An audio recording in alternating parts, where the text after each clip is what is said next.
മാളവിക മേളയിൽ രചിച്ച അൻപുടൻ കനകമണി എന്ന പുസ്തകത്തിന്റെ പ്രകാശനം നടത്തി. കഥാകൃത്ത് മുണ്ടൂർ സേതുമാധവൻ ഉദ്ഘാടനം നിർവഹിച്ചു.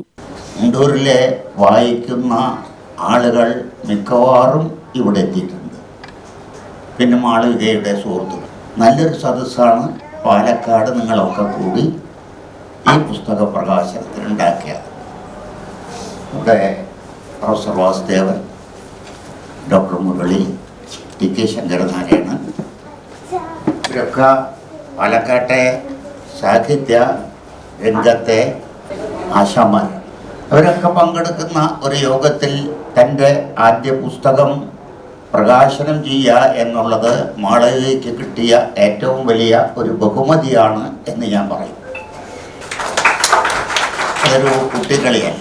ജീവിതം മുഴുവൻ സാഹിത്യത്തിൻ്റെ പെരുവഴിയിൽ നക്ഷത്രങ്ങൾ എണ്ണി, ഈ നക്ഷത്രങ്ങളെല്ലാം എൻ്റെ മനസ്സാണല്ലോ എന്ന് ചിന്തിച്ച് നടക്കുന്ന എഴുത്തുകാരാണ് ഈ സ്റ്റേജിലിരിക്കുന്നത്.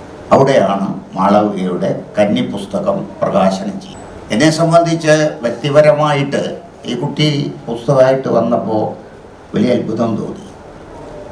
എനിക്ക് ഈ കുട്ടിയെ അറിയില്ല. പക്ഷെ പിന്നെയാണ് മനസ്സിലായത്, മുണ്ടൂരിൽ ഞാൻ ഇപ്പോൾ കുറച്ചു കാലമായിട്ട് ടൗണിൽ തന്നെ താമസമാക്കിയത് കൊണ്ടുമായിരിക്കാം എനിക്കറിയാതിരിക്കുന്നത്. ഡോക്ടർ നജ്മ ആസിം അധ്യക്ഷയായി. Professor PA. വാസുദേവനിൽ നിന്ന് കഥാകൃത്ത് ടി.കെ. ശങ്കരനാരായണൻ പുസ്തകം ഏറ്റുവാങ്ങി. Doctor P. Murali, M B. Mini, Sudeep T. George, Jagadanandan, Harsha Jayan എന്നിവർ പ്രസംഗിച്ചു. മാളവിക മേളയിൽ മറുപടി പ്രസംഗം നടത്തി. UTV news, Palakkad.